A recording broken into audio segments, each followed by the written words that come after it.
with some mysteries. Sometimes the only answer is another question. Hey, welcome back to ScreenCrush. I'm Ryan Airy, and this is all the Easter eggs, references, and little things you might have missed in What If Season 3. Now guys, originally we were going to make 8 individual videos for this season, but then Disney decided to release the show daily during the holidays, and Doug and I already had other plans.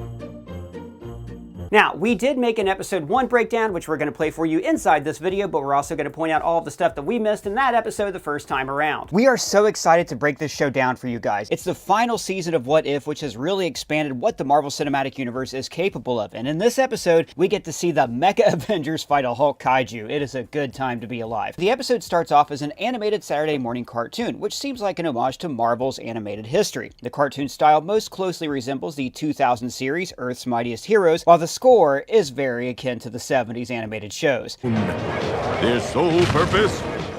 To destroy! Notice how the whites of the Hulk's eyes are green, just like they were in the 80s Hulk animated series, adding to this retro feel. Also, note his classic purple pants. The Avengers are all wearing their classic uniforms from the first Avengers film, including the spangly outfit that Phil Coulson made for Cap. Notice they are assembled, minus the Hulk, because in this reality, he would have been regarded as a villain. Now we see them go into battle with an Avengers van, very much like the Mystery Machine on Scooby-Doo or the Ninja Turtles van. You know, something that they could sell as a toy. Then we see them fighting Ultron and finally facing off against the Hulk. So I loved how they chose to recap the past events as an animated series because it's a great way to honor Marvel animation and to break away from the Watcher narrating every single thing that happens in the show. Notice here that Tony Stark has long hair. Now, there was an Iron Man animated series in the 90s where Tony Stark had long hair just like this. Tony Stark had a mullet? Dude, it was the 90s. Even Clark Kent had a ponytail like a bouncer from the Czech Republic. Tony gets the idea to build a mega Hulkbuster suit, amplifying the armor that we saw him use in Age of Ultron. But he also built a similar suit in the comic book Earth X, which also took place in an alternate reality. These mecha suits have a long history with Marvel Comics. Like, I know a lot of you are going to see this and say, oh, it's like Voltron, which is true. Voltron was the 80s cartoon with mech suits that combined into one giant mech. But a member of our Discord, which by the way is free to join, a lot of fun, and the links are below, a member of our Discord named Cayman Ranger pointed out that there is a lot more to this. So in the 1970s, Marvel collaborated with a Japanese studio named Toei to make a Spider-Man series, where he had a giant mech suit. Marvel also collaborated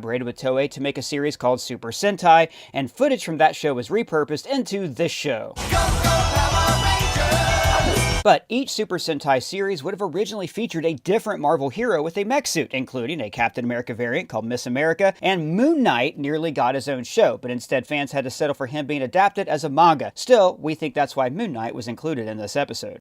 Hey there, did one of you order this new iPad? That's for me, thank you. You got a new iPad, but you already have an iPad. But I would take the iPads, leave them in a room and learn together, and then more iPads. That's not how it works. Hey, I got a new iPad here from the iPad of the Month Club. We are not subscribed to an iPad of the Month. You know what? Never mind. Let me just check my Rocket Money.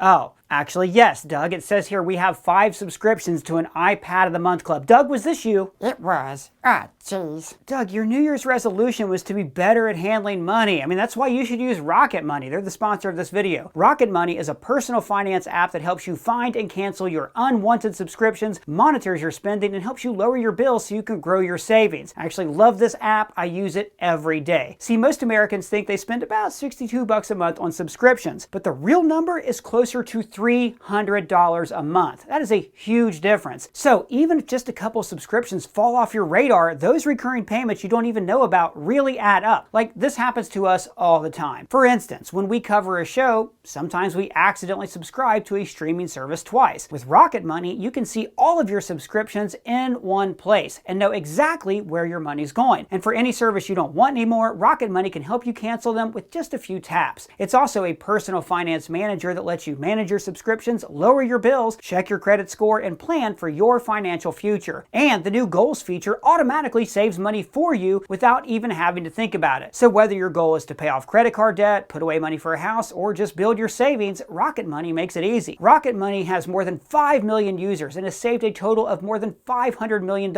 in canceled subscriptions, saving members up to $740 a year when you use all of the app's features. So stop wasting money on stuff you don't use. Cancel your unwanted subscriptions by going to rocketmoney.com/ScreenCrush. That's rocketmoney.com/ScreenCrush. This is one of my all-time favorite apps and one of my favorite sponsors we talk about on this channel. You can find all of those links below. Now, back to what I was saying. Notice this cereal box with Captain America on it that reads Captain Munchie, a play on Captain Crunch, and this shows how this animated series was further monetized to lionize the original, now dead, Avengers. So then we see the origin for this universe. Instead of Steve meeting Sam Wilson while running around the reflective pool, On your left. Come on! now Sam outpaces Bruce Banner. On your left. What follows is an exact parallel where in this timeline, Sam befriends Bruce instead of Steve. He helps him up, and they also have similar dialogue. Sam Wilson. Dr. Bruce Banner. Yeah, I kind of put that together. Sam Wilson. Steve Rogers. I kind of put that together. And he even takes him to the group therapy session that we briefly saw in The Winter Soldier. Bruce says, I read somewhere that cardio is a good stress reliever. and remember, this is exactly what he was doing in The Incredible Hulk when he was using meditation to learn how to control his breathing. To relax him, Sam takes him out on his sister's boat. You know, the one that he and Bucky fixed for an episode of Falcon and the Winter Soldier. But after Bruce hulks out, he decides to reverse his original Hulk experiment. So he straps himself into a chair, the same way he got his power in the original 70s series and in the Incredible Hulk movie. But instead, the gamma spills out of him and creates a new kaiju called Apex, an original creation for this show. So this sets up the premise of this episode, a kaiju Hulk versus the Mech Avengers. Now, I could also spend forever talking about the history of this subgenre, going all the way back to Godzilla fighting Mechagodzilla in 1974, but look, that would be a whole video by itself. What I will say, though, is this kind of episode is what makes this show great. It's able to take the MCU into new genres and challenge these characters in new ways that might be reflected in the actual MCU Phase 5 and 6, but we'll talk about that later on. 10 years later, we meet the surviving heroes: Bucky, Monica Rambeau, Moon Knight, Shang-Chi, Red Guardian, Belena Vostokov, and Nakia. The heart of this episode is Sam's relationship to Bruce, which is an interesting dynamic. See, Sam is someone who always does what is right, and he is, of course, very brave. So, when Bruce does a cowardly thing and runs away, Sam cannot empathize with this at all, so he turns his back on him, because that is something that Sam can never see himself doing. But of course, we saw Bruce do this many times in the MCU. He ends Hulk 2003 going away to the jungle. He begins the first Hulk movie in hiding, and that's also where we find him in the Avengers, and he also runs away at the end of Age of Ultron. Heck, you could even say that the Hulk personality was in hiding after Thanos kicked his ass.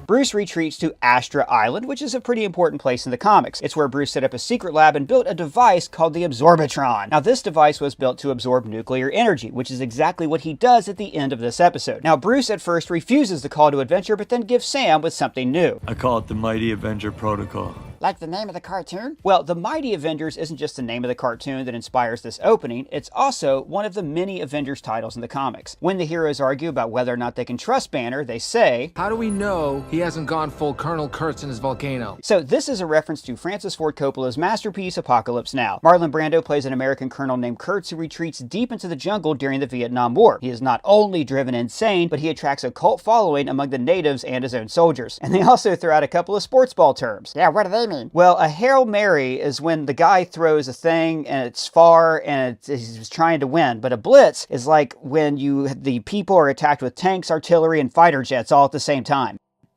Really? I really don't know anything about sports, sorry. Sam gets to say, Avengers Assemble.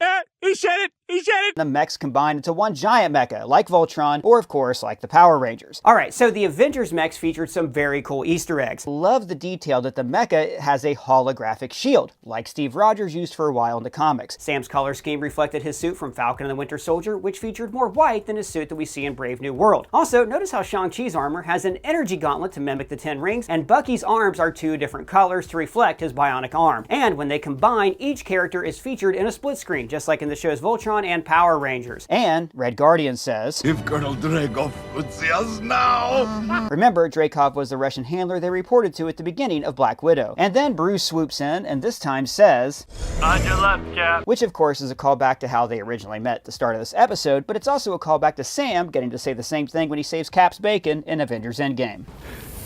On your left.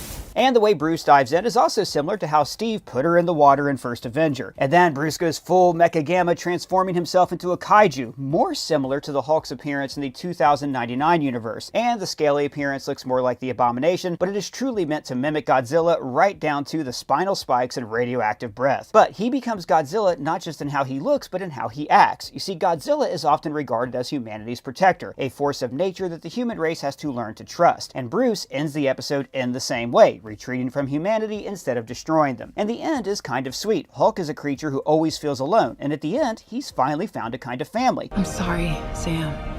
I know he was your friend.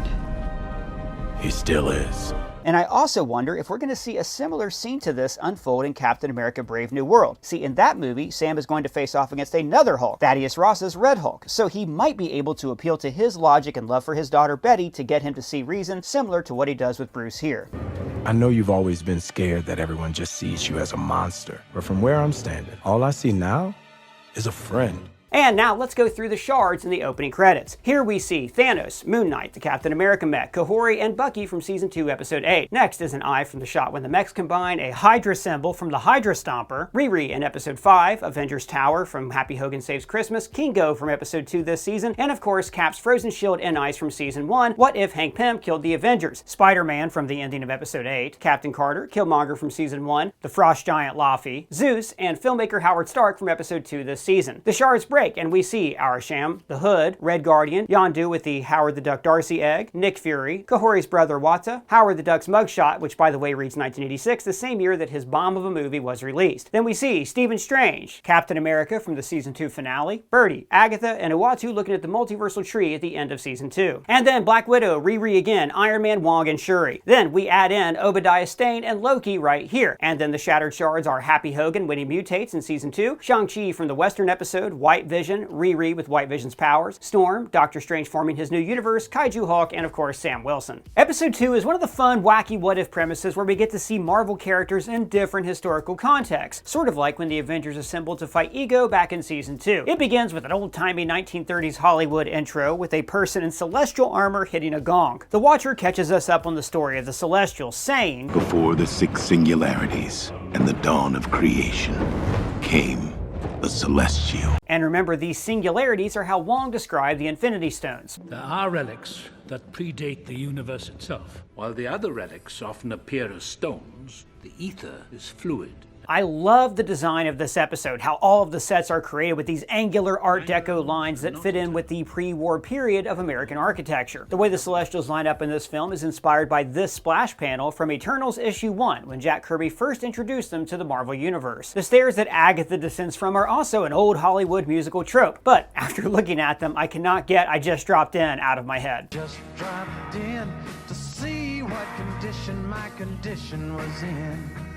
Agatha's spell, Now, with the power of the eternal guardians flowing through me, is actually foreshadowing the end of the episode, when she takes the Celestial's power to be reborn as a goddess. So I love the reimagining of Howard Stark as a kind of Howard Hughes tycoon. Howard Hughes, of course, was an aviator and captain of industry who famously made some of the biggest Hollywood spectacles of his era, doing things like actually mounting cameras onto airplanes for his film Hell's Angels. The premise of this episode is that Agatha is able to drain the power of the Eternals, even though they're space robots and not magic users. Person, just go with it. You're right. Let's not think about this one too hard. I mean, look at the animation here. As Agatha walks, you can actually see the fabric of her dress shimmy back and forth. It's very well done. And also notice how her mother maiden crone locket is her belt buckle right here. Jarvis is voiced by James Darcy, who also played this person in Agent Carter and in his brief cameo in Avengers Endgame. Now remember, this is the butler that helped to raise Tony Stark, and that's the reason why later this is the name that Tony gives his AI. Howard mentions a few great rivalries for Agatha to imitate, including the Appalachian families, the Hatfields and the McCoys, and the Montagues versus the Capulets from Romeo and Juliet. Then he also name drops a few movie stars, including Clark Gable, Bogey as in Humphrey Bogart, and Cary Grant. So they decide on Kingo from the Eternals. Now remember, he is an immortal space robot who used his immortality to turn himself into a multi-generational Bollywood star. So the reason Kingo did this really was to feed his own ego, which is why he's the perfect person to appeal to Agatha's ego at the end of the episode.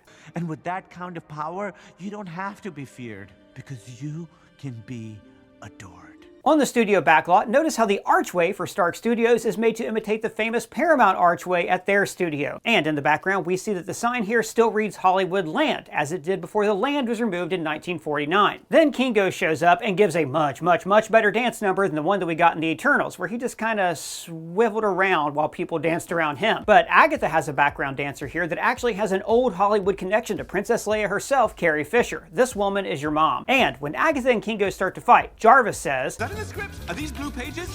So what's that mean? Well, in Hollywood, rewrites to screenplays are often printed on different color pages. Hence, blue pages. During the fight, Agatha mostly uses Thena's powers to create shape, shields, and spears. And while she name-checks the other Eternals like Gilgamesh, she never uses their powers, which is kind of disappointing. So Kingo mentions that Ereshkigal has made him the Prime Eternal. And I do not remember what that means. So in the Eternals movie, the Prime Eternal was Ajak, and she was the only one who knew their true mission, to safeguard the Celestial Seed inside of the Earth. After she dies, Circe becomes the Prime Eternal, and in this movie, that burden has now passed to Kingo after Agatha took out all of the others. So now, suddenly, he is all about protecting that Celestial Seed. Do you really expect me to betray Arishem, forsake a mission I've dedicated eons to? Never going to happen. Never. Now, this does explain how Kingo knows that he's a space robot. Ereshkigal would have told him, just like he told Circe. But then Agatha makes a point that, frankly, they really should have made in the Eternals movie. You haven't just lived among humanity, you have lived as them.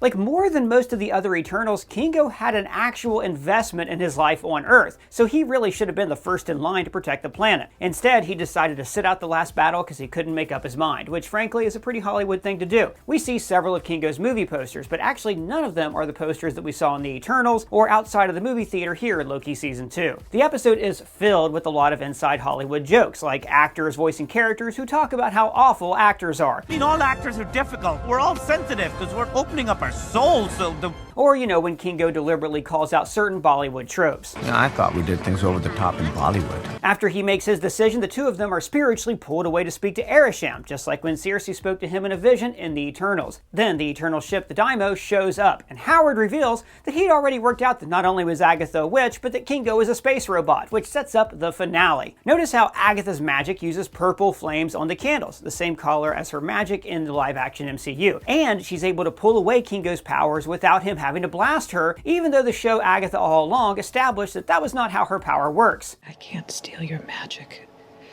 unless you blast me with it. So why is it different in this universe? Probably because they wrote this show months before they wrote Agatha All Along. They decided to set the finale at the Griffith Observatory, the setting of many, many classic films, such as the ending of Rebel Without a Cause. Agatha takes Kingo's power and then is able to form her own Unimind, just like the Eternals did at the end of their movie, which allows her to drain away Tiamat's power into herself. Ereshkigal shows up and then these two glorious cosmic titans clash by punching each other, which is unimaginative and lame. Jeez, person. I'm sorry, but it is. The two of them loom over Earth just like Ereshkigal did at the end of the Eternals. Now, at the time when that movie ended, I wondered how Ereshkigal could do that without completely disrupting the gravitational forces of the Earth. But now I think that he appeared in a more spiritual form, since Agatha's spirit self is able to physically touch him. Now during the fight, she misses him on purpose, just like how Wanda defeated her in the climax of WandaVision when she cast the runes around the Hex. And that ending speech about how movies are great is just the kind of hokey stuff you would see in a 1930s picture. And final Easter egg, the poster for the Cosmic Queen is inspired by the poster for Fritz Lang's Metropolis, one of the seminal science fiction films ever created. Episode 3 is fun because we have two super soldiers, both of which are copies of Captain America going toe-to-toe and then teaming up. We open with the scene from Captain America Civil War where we see Tony Stark's parents killed by the Winter Soldier, and you'll notice that we are seeing this scene play out on the same old monitor that Zemo shows the footage to Tony on. On General Dreykov's desk, we can see a framed picture featuring his daughter, the future Taskmaster that we meet in the Black Widow movie. The folks over at Screen Rant pointed out that when we see Alexei playing Tetris, this is in reference to Alexei Pajitnov, a Soviet software engineer who created the game. Here we can see Bucky jumping from an airplane into the ocean just like Cap did at the beginning of Captain America the Winter Soldier, while he was on his mission with Black Widow for S.H.I.E.L.D. And Bucky, like Cap, doesn't use a parachute. Is he wearing a parachute? No. No, he wasn't. When Red Guardian and Bucky are fighting, we see Bucky grab Red Guardian's shield, recreating this shot from the Winter Soldier when he catches Cap's shield during their first fight. We also see Bucky's vibranium arm punch against Red Guardian's vibranium shield, causing a vibration that puzzles Bucky and calls back to the moments in Winter Soldier and Civil War when Cap and Bucky went at it. In this universe, Tony's parents are spared, yet we still see a future where he becomes Iron Man, making me think that he would just be a more effective Iron Man who wasn't carrying around all those daddy issues. And we also meet a version of Rook, aka Obadiah Stane, the villain from Iron Man 1. Next, we meet a young Bill Foster, and you'll remember him from Ant-Man and the Wasp. And in this episode, we see Foster go Goliath, just like in the comics in What If Season 2, and as referenced here in Ant-Man and the Wasp. Back in the day, I was Hank's partner on a project called Goliath. And then, of course, we end with the iconic shot from the Avengers when they assemble for the first time, and Red Guardian has now joined the party. I don't see how that's a party. Episode 4 is the weirdest episode of this season, and maybe of the whole damn series. So this catches us up with the couple Howard the Duck and Darcy Lewis. Will you look at us? Nesting. Well, we are the ducks, I guess that tracks. Remember, they met during Thor's party in season 1. So we get a call back to the Grandmaster's DJ phone from that episode. Release the phone. Here we see some familiar faces. We've got Daredevil himself, Matt Murdock, with Karen Page, which is a nice touch considering Karen Page wasn't even part of the original plan for the new Daredevil revival series. Darcy says, Come on, get it together, Darcy. This is just like Galaga. This is just like Galaga. A reference to this scene from the first Avengers movie. Batman is playing Galaga. Thought we wouldn't notice, but we did. So Darcy Lewis was first introduced in Thor: The Dark World, where we learned about the Convergence. So it is fitting that the Convergence is tied into this episode, with Howard and Darcy's baby being born on the day of this Convergence. And then we get another connection to the Dark World when the Dark Elves arrive. Convergence is ours to take, and with it we shall finally plunge the 9 realms into eternal darkness. So here we see Caecilius from the first Doctor Strange movie, played by Mads Mikkelsen, and like in that movie, he and his goons are working for Dormammu. And in this episode, we hear Caecilius say, I'm sorry, Captain, but Dormammu does not come to bargain. Which is a callback to this scene from Doctor Strange. Dormammu! I come to bargain! Dormammu! Dormammu! Dormammu! Now this frost giant variant of Loki is of course Loki's natural state. This was a Loki who was never adopted by Odin that we saw in What If Season 1. Fury and Coulson are accompanied by Skrulls, a callback to their Skrull encounter in Captain Marvel, and of course Fury's long-standing relationship with the Skrulls. They should make a really good show that explores that dynamic. Yeah, don't tell him. Grandmaster refers to Zeus as Sparkles, which is exactly what he called Thor in Thor Ragnarok. Wow, I didn't hear any thunder, but out of your fingers, was that like sparkles? Episode 5 is What If the Emergence Would Have Happened, and it begins on a shattered Earth that has become a dystopia ruled by Quentin Beck after he somehow took over Stark Industries. Although, as dystopias go, this one has a breathable atmosphere for some reason, which is nice. So Beck is ruling the shattered planet with the Iron Federation, a spin on Tony Stark's Iron Legion that he used for crowd control in Age of Ultron. So what we're seeing is Tony Stark's suit of armor around the world made a frightening reality. I don't want to hear the man was not meant to meddle medley. I see a suit of armor around the world.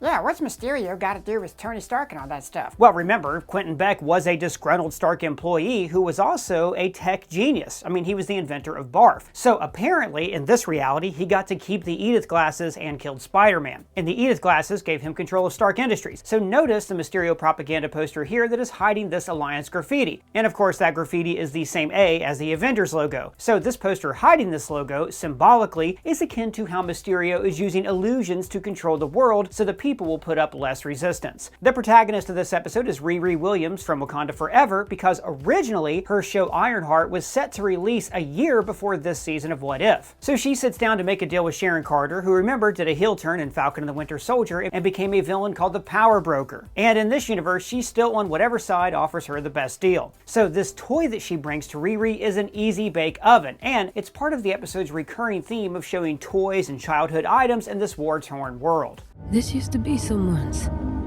and now it's just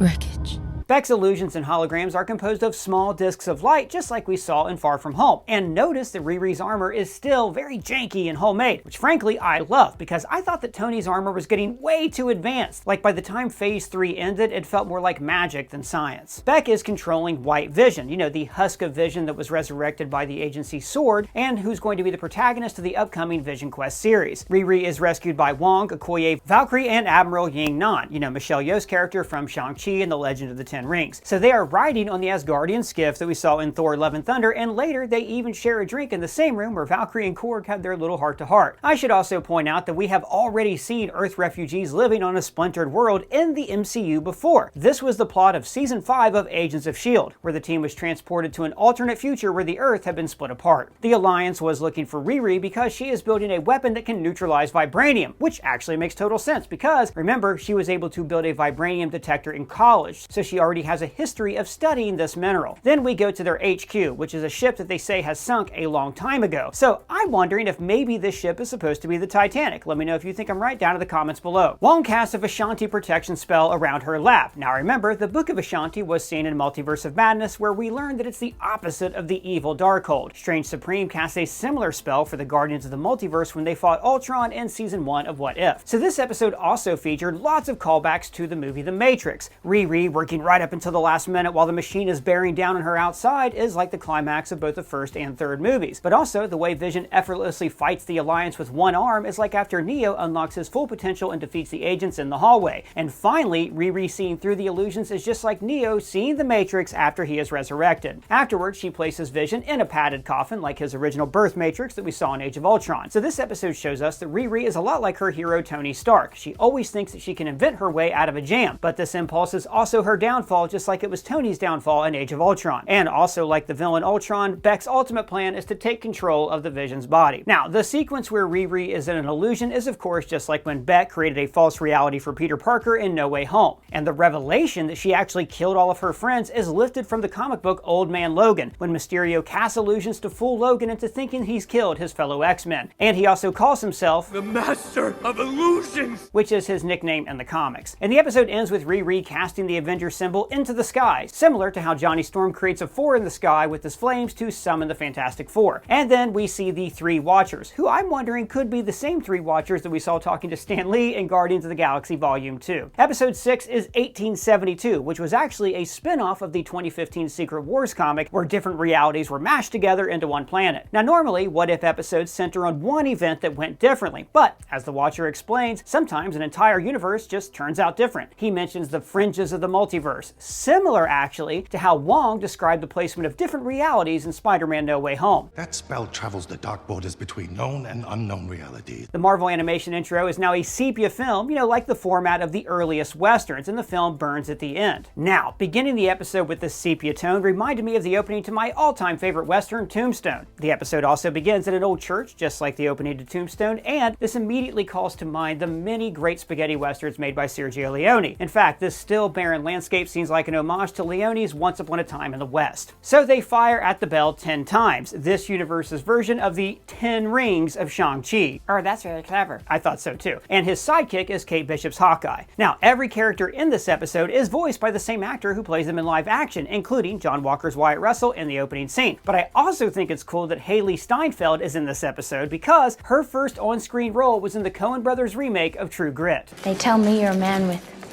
true grit.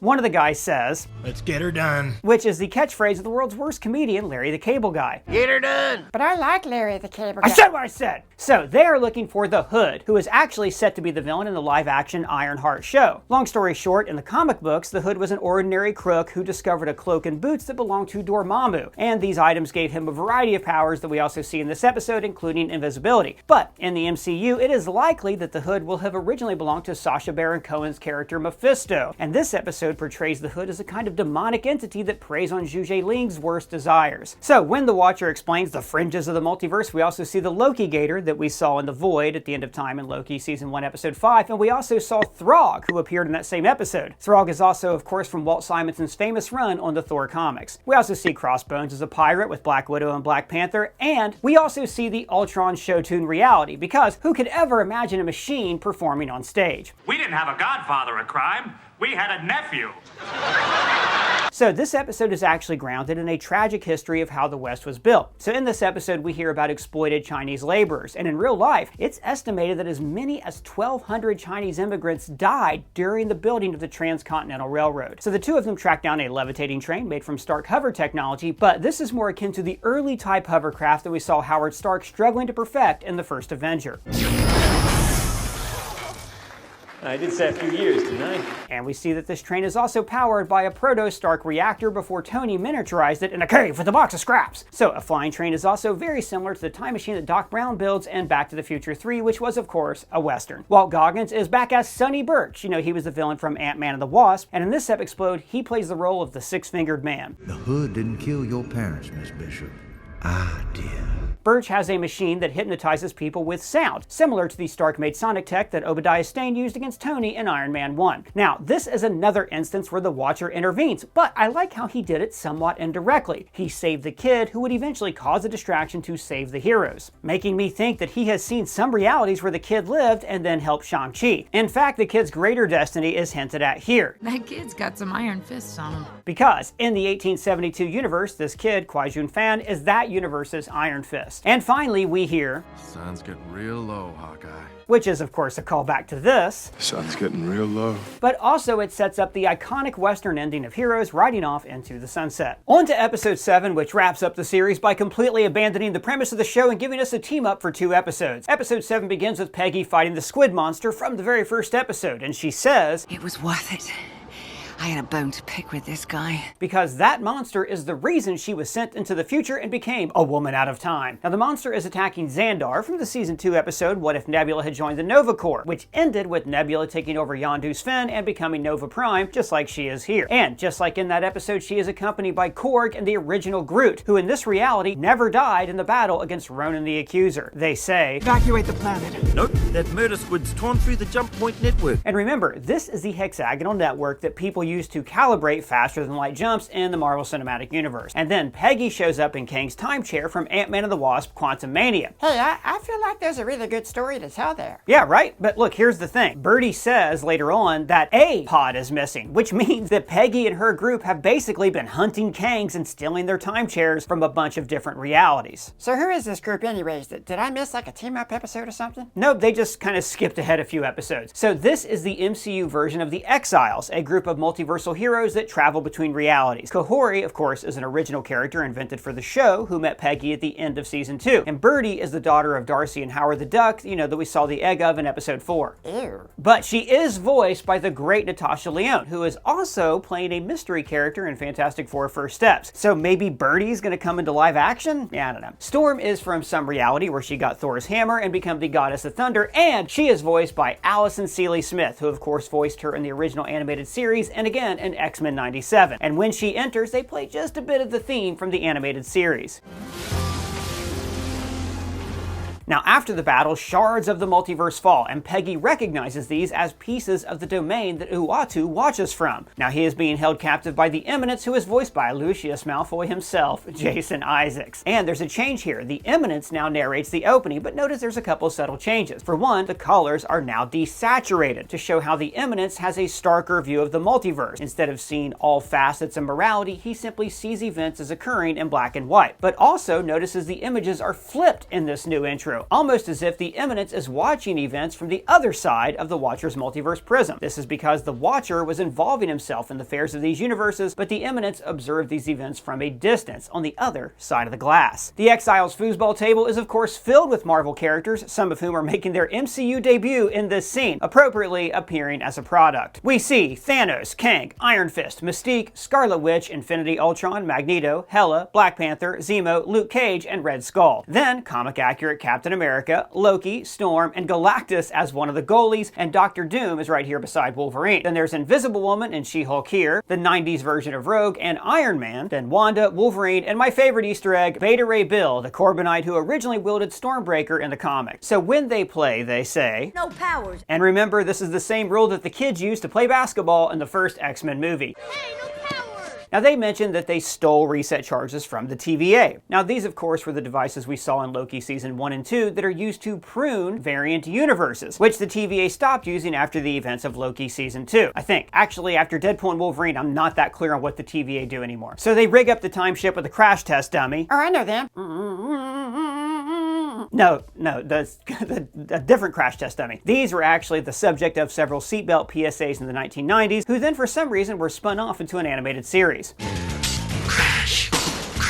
When Storm tries to use magic on the shard, she places it on a symbol that is like the one the Bifrost burns into the ground when it teleports people. And also, Birdie's many weird levels of description for her ship's power seem like a nod to Spaceball 1 going to ludicrous speed in the movie Spaceballs. Now, Peggy talks about recruiting Infinity Ultron, even though this will risk the entire multiverse. So essentially what she's doing here is choosing the life of one, the Watcher, over the many. And this is very similar to Steve choosing Vision in Infinity War. We don't trade lives, Vision. In the flashbacks, we get to see the show in better better days at the end of season 1 when they teamed up against Infinity Ultron. And then they look at a photo of their team, which is a mix of the Exiles from this episode and the Guardians of the Multiverse from the end of season 1. They've added in Birdie, Storm, Party Thor, and Black Widow, while we also see the return of Guardian T'Challa and Heavy Metal Gamora. And then we see this variant of Infinity Ultron, how he was created, then killing Thanos, stealing the gems, and then destroying the Guardians on planet Sovereign, which we saw in Guardians 2, then wiping out the Grandmaster's games from Thor Ragnarok, then destroying Xandar, again, it's always getting destroyed, killing Captain Marvel until he is finally alone. Now notice that when he uses his powers, the energy manifests as a series of circles, which is how the power cosmic has always been drawn in Marvel Comics. Back at the ship, Howard the Duck, voiced by Seth Green, is now wearing reading glasses. Now this is there to show that he's older than he was in episode 4, you know, when Birdie was just an egg. Not for nothing, I really could use some of those donuts that actually eliminate carbs. Oh, did you remember to pick up those donuts I like from the universe where carbs make you lose weight? And then that takes us to the finale of the series. Now notice how the Watchers in this series have an emblem on their chest that looks like a spider web. I think this could be a nod to the web of life and destiny. Now in the comics, this is a kind of map to the multiverse, and we did see it in the movie Across the Spider-Verse. Now during Uatu's interrogation, we see the greatest hits from seasons 1 and 2. Strange Supreme, the Hydra Stomper, Kahori, and Loki leading an invasion of Earth. And then Uatu says,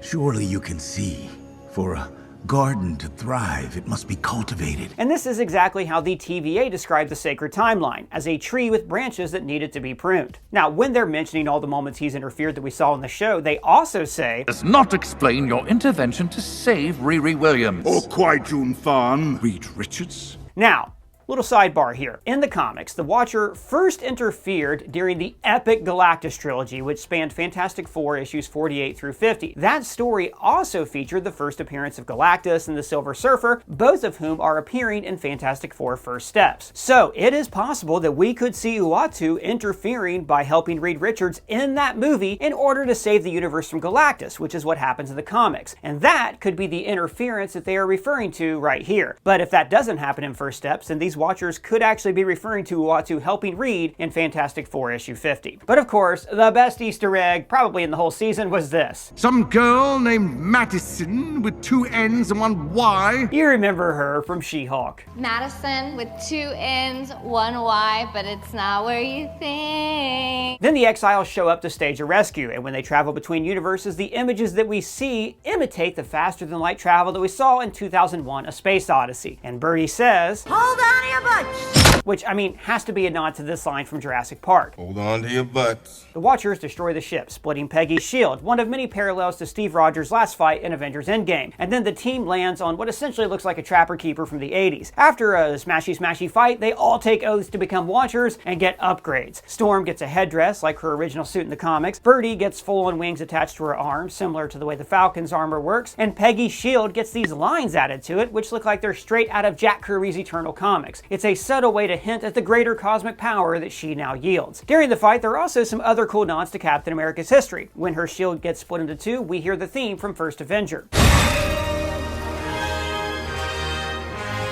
And then her throwing the shield at the Watcher and striking him with energy is beat for beat imitating Cap's fight against Thanos in Endgame. And this moment looks like a nod to Hulk smashing Loki at the end of the Avengers fight, and then we get another leitmotif from the X-Men theme during Storm's big moment. All my life, I have summoned the forces of nature! So the Eminence's master stroke is to eliminate every version of them in every universe, similar to how Rick Prime wanted to eliminate every version of his wife from every universe in the show Rick and Morty. In this scene, we see flashes of alternate versions of these characters, all of which would have made for better episodes than this tepid finale. We see Storm as Queen of Wakanda, like she becomes in the comics when she marries T'Challa. Then we see what looks like her naked, like when she was worshipped as a weather goddess on the African plains in Giant Size X-Men #1. We see Birdie as a member of the Nova Corps, and then as a Donald Duck type character, and then Kahori as a horseman of the apocalypse. Wait, what? Oh man, that would have been really cool to see. Yeah, I know, shut up. So then we see Kahori in a universe where she had no powers, then as Captain America, then her wearing a cloak, maybe as the superhero cloak, I guess we'll never know, and then we finally see her as an X-Man in a blue and gold uniform. So I wonder if this is hinting that her alternate self could be the New Mutant Danielle Moonstar, although probably not, since their only connection is that they're both Native American women. And then we see Peggy as a medieval knight in armor similar to the hero the Black Knight. Knight. And then we see her as Sabretooth, which makes no sense, then her as Elektra, which also makes no sense, and finally her as Deathlock and then Thor, both of which kind of make sense and would be pretty cool to see. Then Peggy sucks them up into Strange Supreme's universe, which he created at the end of season 2, which then brings the series full circle to the ending of season 1. After the Watchers have a change of heart, they land on the moon, where Uatu was originally stationed in the comics. And then we get flashes of many other universes, which would have been incredibly cool to see in a show that wasn't concerned with building some sort of emotional connection to a character whose defining trait that is that he is a passive, static person. We see Spider-Man with many arms, like what happened to him in Amazing Spider-Man 100. Samurai Ghost Rider, which actually they could still do at some point because the spirit of vengeance has possessed many people over the centuries. We see Riri Williams as the Punisher, which would make sense because her family was killed by criminals. Then Gamora in a wedding dress. Blade as Moon Knight, which would have been really cool to see. Thanos as Weapon X. Kingo as Iron Man. Cassie Lang mashed up with Ms. Marvel. Now this person is Maestro. This is a really cool alternate version of the Hulk that conquered the world, and in this reality apparently he also became Sorcerer Supreme. This one is Howard the Duck as the Scarlet Witch, which actually makes sense because they're both agents of chaos. A dinosaur version of Hawkeye, okay. Jubilee is the Silver Surfer, would have been cool to see that. Skrull Captain America. Howard Stark dancing with one of the Iron Man dancers. Deadpool as Cable. Young Hela with Not Worthy scrawled into her hammer, which is in a different animation style, and that would have been really cool too. And I think this last one is Star-Lord with the 10 rings, and the rest of them are too blurry to see. Well guys, that was another fun ScreenCrush video for another perfect day here in the ScreenCrush universe. Gosh, I love you guys, I love our fans, and I love my job. Yeah, it sure is great being us.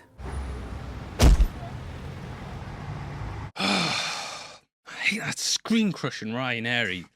You see, Paul from the Heavy Spoilers channel, I also hate small dogs because obviously I'm a bad person. Now I know something that's really gonna get them. I'm gonna send them to a far away, far distant city where they can never come back. I'm sending them to Los Angeles, California. Well, I don't know, boss. That seems kind of mean. Shut up or I'll give you a fresh one. Now activate the Destructo Beam.